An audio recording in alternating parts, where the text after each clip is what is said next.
So exercise 6.3 question number 18 है।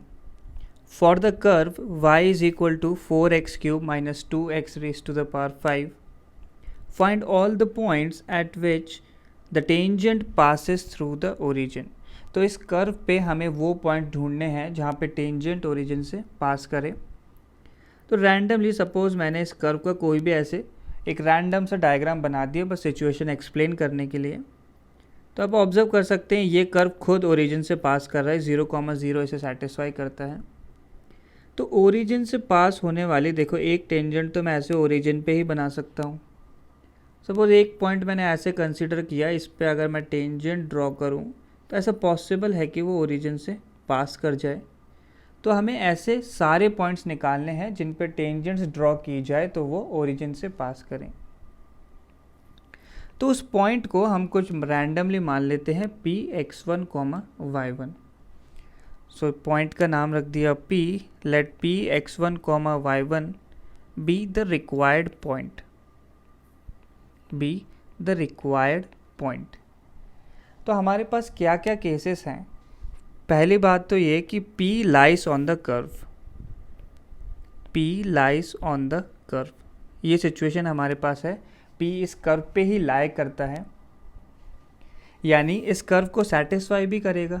तो इस कर्व को सेटिस्फाई करेगा तो हम बोल सकते हैं y1 is equal to 4x1 cube minus 2x1 raise to the power 5। तो इसे हमने बोल दिया इक्वेशन नंबर 1। फिर सेकेंड इक्वेशन हम निकालने वाले हैं बाय डिफ्रेंशिएटिंग द कर्व, जिससे हमें स्लोप मिल जाएगी इन टेंजेंट्स की। तो डिफ्रेंशिएट करने पे क्या आ जाएगा, dy by d x is equal to x cube का डेरिवेटिव होगा 3x स्क्वेयर। सो ये वैल्यू बन जाएगी 12x स्क्वेयर और x raise to the power 5 का बनेगा 5x raise to the power 4।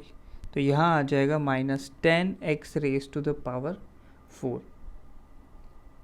तो स्लोप की वैल्यू हम निकालते हैं, टेंजेंट की स्लोप की वैल्यू एट x1, y1।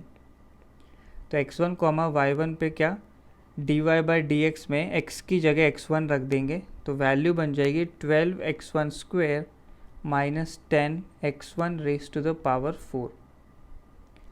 अच्छा, तो अब हम इक्वेशन ऑफ टेंजेंट निकाल सकते हैं। Equation of tangent at x1, y1। तो टेंजेंट की इक्वेशन क्या आ जाएगी, वो बनेगी y minus y1 is equal to, अब स्लोप की वैल्यू लिखनी होगी, स्लोप यानी dy बाई डी एक्स किस पॉइंट पे, at x1, y1 into x minus x1। ये हमारे पास टेंजेंट की इक्वेशन बनेगी। तो जिसे लिख देते हैं, ये आ जाएगा y minus y1 equal to slope की वैल्यू है 12x1 square minus 10x1 raise to the power 4 into साथ में आ जाएगा x minus x1।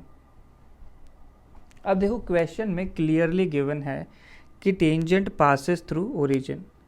So this equation passes through origin, यानी 0,0 से पास करती है।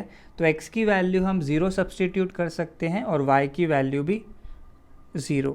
तो ये बन जाएगा 0 minus y1 is equal to 12x1 square minus 10x1 raise to the power 4 into, अब x की जगह क्या 0 रखेंगे तो 0 माइनस x1। तो अब ये इक्वेशन हमें कम्प्लीटली y1 और x1 के टर्म्स में मिल जाएगी। तो इसको लिखते हैं सिंप्लीफाई करके। तो ये बनेगा minus y1 is equal to, right side में आएगा पहला टर्म, माइनस x1 से मल्टीप्लाई किया तो माइनस 12x1 क्यूब, अगला टर्म पॉजिटिव हो जाएगा तो plus 10x1 raise to the power 5, यानी y1 की वैल्यू आ गई हमारे पास 12x1 cube minus 10x1 raise to the power 5। ये है हमारी इक्वेशन नंबर 2। एक इक्वेशन हमने पहले निकाली हुई है y1 और x1 की, और एक इक्वेशन हमने अब निकाल ली है। इन दोनों को सॉल्व करते हैं। तो y1 की वैल्यू यहाँ पे मैं सब्स्टिट्यूट कर रहा हूँ इक्वेशन 1 से, या फिर पहले मैं यहाँ इक्वेशन 1 लिख ही देता हूँ। तो वो बनेगी y1 is equal to 4x1 cube minus 2x1 raise to the power 5। ये वैल्यू आ जाएगी। ये इक्वेशन 1 है।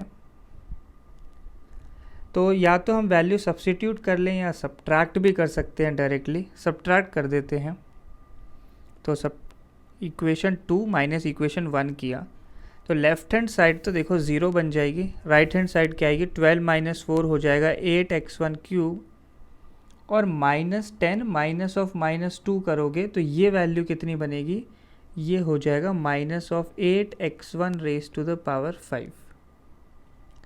तो क्लियरली देखो 8 कॉमन आ रहा है और x1 क्यूब भी कॉमन है।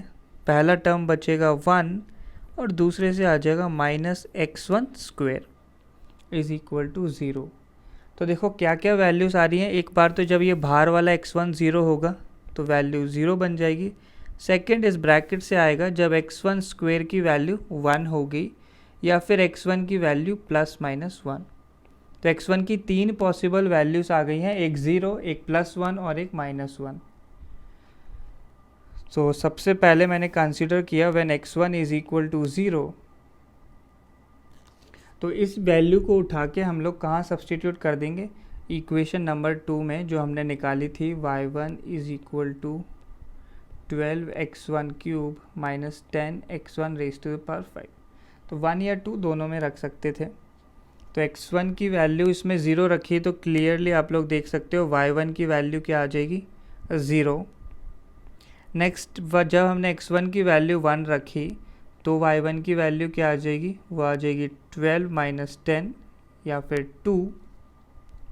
Last when x1 is equal to -1 तो y1 की वैल्यू आती है, पहला टर्म हो जाएगा x1 क्यूब यानी -1 का क्यूब -1, सो -12 और अगला बन जाएगा +10। तो ये वैल्यू आ गई -2। तो हमारे पास रिक्वायर्ड पॉइंट्स क्या क्या आ गए।